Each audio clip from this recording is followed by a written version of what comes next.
Today's Evening First Alert Weather Show is brought to you by Bresky Siding.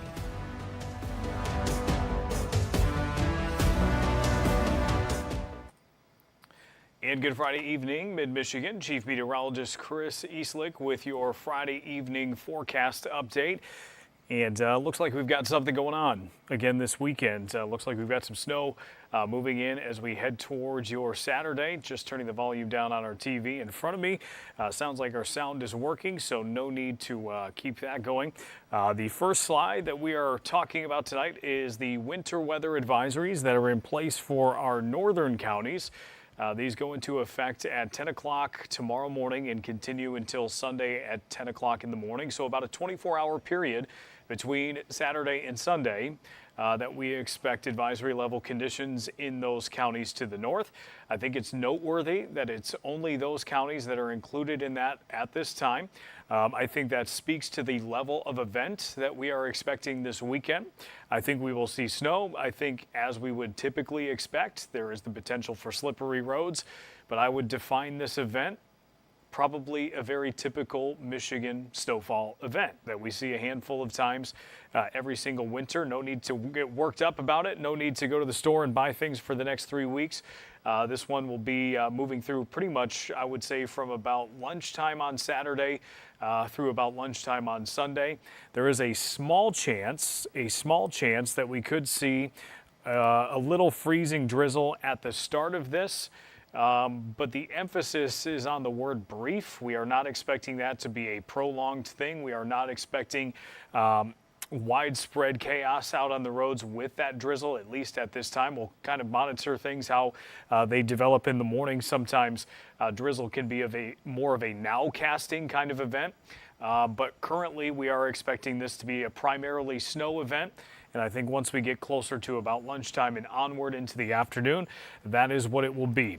As we start tonight, there's not much happening right now, and there won't be much happening here in the near term. We are expecting quiet conditions pretty much through tonight. I think as we start getting closer to daybreak tomorrow, we will have the chance to start seeing maybe some of those drizzle reports pop up. And because of that, we do have meteorologist Stone Schaefer in on Weekend Wake Up tomorrow, and he will have some updates for you. If, for instance, you have any early day travel on Saturday and you just want that extra little confirmation out the door. Again, I think most of you, if not all of you, will be okay with that. I think we'll be in decent shape in the morning. I'm not expecting a gridlock or anything, but he'll have those updates for you just to be on the safe side. And if anything changes with the advisories, of course, we will have any updates on that as well. But for now, it stands to be only our northern counties, Roscommon, Ogama, and also Iosco. So here's the hour by hour through tonight. Temperatures don't really drop too far. I think we're primarily hanging out in the upper 20s and low 30s as we start the day tomorrow. Once we start getting into the late morning, pretty much as scheduled, it seems like our latest data tonight is suggesting an arrival time a little bit closer to about 11 o'clock or noon, right along US 127. And what you'll notice with some of these temperatures as this event gets underway is we're fairly marginal when it comes to the freezing mark. We've got a few places that are a little bit above, a little bit below. And so initially, a temperature near freezing early tomorrow after what was a pretty warm night last night and a pretty warm start to today. Could we be looking at a time period where we need to cool things off a little bit? Is some of this snow that starts early in the day going to melt, at least initially, before we can start getting more of that consistent snow to fall? I think eventually that will happen, but don't be surprised if it's a little bit slow at first. I think as we get further into the afternoon and further into the evening, we'll start to see the snow pick up the pace a little bit. I think we'll have a chance to see the snowfall rates pick up a little bit, and it seems like we'll be right around a quarter to a half inch per hour. We're not expecting any major snowfall rates at this time. I don't see a whole lot of likelihood for snowfall rates of in excess of an inch per hour like we've seen a handful of times so far this winter.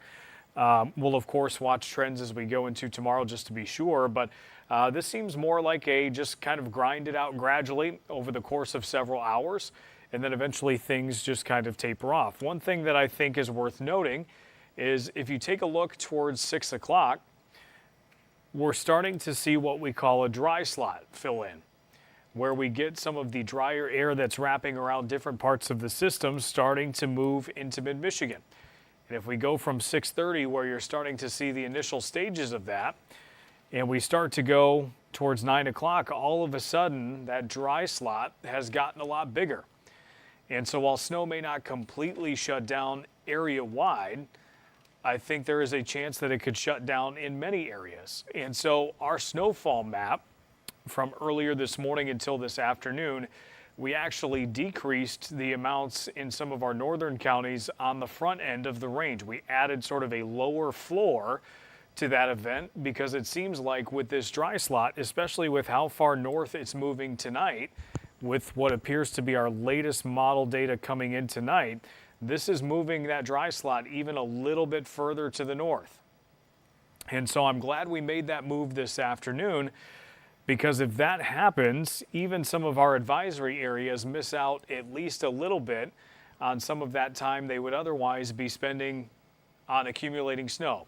Now, just because that moves in doesn't mean we're done with snow. Eventually, that's going to curl back around, and we are going to see some of that snow move through later in the night and early Sunday before things eventually taper off. But it's because of that dry slot that instead of a 3 to 5 inch range a little bit further to the north, we went down to about 2 to 5. And again, I know this is not significant. This is not the most significant event that we have seen so far this year. But it's still an event that could be a nuisance. It's still an event that I think if we don't get that dry slot as far north as that some of these counties especially could pick up at least about 3 or 4 inches of snow. I would say 5 is probably the cap on that. I don't see a lot of likelihood that we're going to see snowfall totals greater than 5 inches. Another change we made earlier this afternoon was to just add a small continuation of that zone into Huron County. It was really tough to decide just how big to make this zone in the tip of the thumb. But I would say if I had to make a call right now, I think in this blue shaded area, probably more people in the blue are going to be towards the lower side of that rather than the higher side. I think if there's anyone who stands a slightly better chance to maybe get to that 3 inch range, maybe 4 or 5 if things really persist, I think it's more so the western side of Huron County. But with the way wind can move, sensitive to wind direction, lake snows, things like that, we decided to just extend it over to the other side of the county just for more of a precautionary purpose. We still think just about everybody in this dark blue zone could pick up at least 2, but we thought we probably should add some safety on the top end with the forecast range in that area, where maybe we get some assistance off of Lake Huron. We boost snowfall totals maybe a little bit on a localized basis there. And so that was the motivation for moving that area into a 2 to 5 zone, but still expecting about 1 to 3 inches in the southern zone. And again, if that dry slot that I just showed you, this area right here, for those of you who are just joining, where the snow may have a chance to move all the way to the north or to the northern fringes of the area, if that happens, that's going to cut down a lot of these areas even more. And so I think if that's the case, if that goes that far north and then kind of breaks up as it starts to swing back around, I think a lot of these areas may be closer to 1 or 2 inches rather than 3. But I think having that 2 inch range up to 3 is at least still a good idea in case, there's any last minute shifting or things like that. And the 2 inch snowfall range is pretty standard. Even a 3 inch range to the north is not unheard of. So that's kind of where things stand for tonight. Again, I'm not expecting anyone to be blown away by this amount of snow. This is not expected to be a crippling event, but it's enough to recoat a lot of the grassy surfaces that have been uncovered over the last couple of days. So I'll take a quick look here at the comments just to see if anyone's asking anything. Vakita, hopefully I pronounced that correctly. Will it snow in Burton? I think for a time. I think Burton is an area that is probably going to be on the lower end of the range rather than the higher end. Let's see. Sharon says traveling downstate tomorrow from hail. I think you'll have standard Michigan winter conditions. I think the roads being a little bit closer to freezing may help you. With air temperatures around 31, 32 at points tomorrow, and I think with road crews out, I think the highways may be in decent shape as this falls. And again, it's really not going to fall heavily most of the time. So I think it's an event that can be somewhat kept up with. But as always, drive to conditions, of course. Let's see what else we've got. Tina, good to see you. We have family flying in tomorrow morning, noonish from South Carolina. I think they will be shocked at our temperatures tomorrow compared to today. Yes, it's a bit of a weather whiplash. And another thing that's not going to help is the fact that later tomorrow night, during the day, I don't think winds are terribly bad on Saturday afternoon. But once we start getting into Saturday evening, I think you'll see them start to climb again. I think you'll see some gusts between about 20 and 30, and then it seems like we may have the potential to be between about 30 and 40 at times overnight. And then Sunday morning, we get a brief drop off, but then it picks back up, and it seems like we've got some gusts around 30 to 35 throughout the day Sunday. So the wind on Saturday, a little easier to get through. I think it becomes more of an annoyance late Saturday night into early Sunday. But is it to the level that we're going to get a wind advisory this weekend? Doesn't seem that way for now.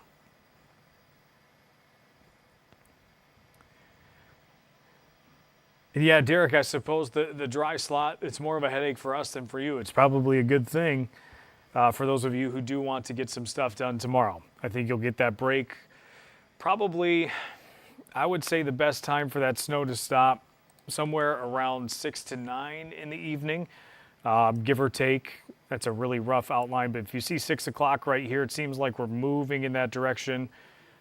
9 o'clock, 9:30, and then it starts to swing back around later in the night. But this latest model that's coming in, just as we're starting the live stream tonight, seems like it's kind of breaking up that secondary turn. And if that happens, that could reduce some snowfall totals too. So this one, again, I'll pull our map up here. And this one gave us a little bit more of a headache this afternoon in the weather office than maybe some of the events so far this year. So that's one of the motivations for having Stone in tomorrow morning, to just see kind of how things look ahead of this, right before its arrival time, and he can make some last-minute adjustments if needed, or maybe in a best-case scenario, if you're hoping for not a lot of snow, maybe he'll take some of these numbers down even a little bit more if trends keep kind of pushing that dry air a little bit further to the north. We'll see what happens with that, but that's how things stand tonight. Reminder for those of you who might be joining the stream, and then I'll probably wrap it up here tonight to get ready for our 10 o'clock. But we've got advisories for the top row of counties. We've got advisories if you're traveling to the west side of the state. Those advisories go all the way over to Lake Michigan from generally north of Grand Rapids. So if you're traveling in that direction, be prepared maybe for some heavier snowfall on that side of the state compared to our side. But again, I think the highest likelihood of maybe getting closer to the top end of that 2 to 5 inch range would probably be this row of counties here and north of there. And we'll see where the data falls tomorrow. But that's kind of where things stand. I'll give you a quick look at the 7-day going into next week. Seems like we've got some warmer temperatures next week on the front end. As far as some temps that are above average, mid to upper 30s Monday and Tuesday, going back a little bit closer to average by Wednesday, and then some 20s to wrap up the week. Seems like we've got some nuisance type precipitation next week too. Nothing seems to be really noteworthy. Saturday seems like the most inconvenient chance for wet weather in the 7-day, with a bunch of smaller ones going into next week. And yeah, you have a good weekend too, Craig. We'll have, like I said, updates throughout tomorrow as much as possible. And of course, if anything changes, like I said in the morning, we'll have some updates too. Yeah, Sherry, not a ton of snow. If you're not a snow fan, probably enough to be annoying. For those who do like snow, probably not enough to satisfy.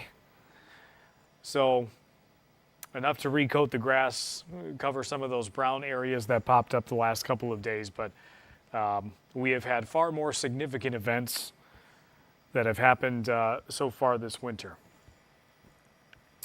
All right, everybody have a great weekend. Appreciate all of you joining the chat as usual. And as always, we'll have updates through tomorrow. Stone will be here again during the weekend wake-up morning show. And he'll have any noteworthy changes as well. But until then, have a wonderful Saturday, a wonderful Sunday, and we will see you for the streams next week.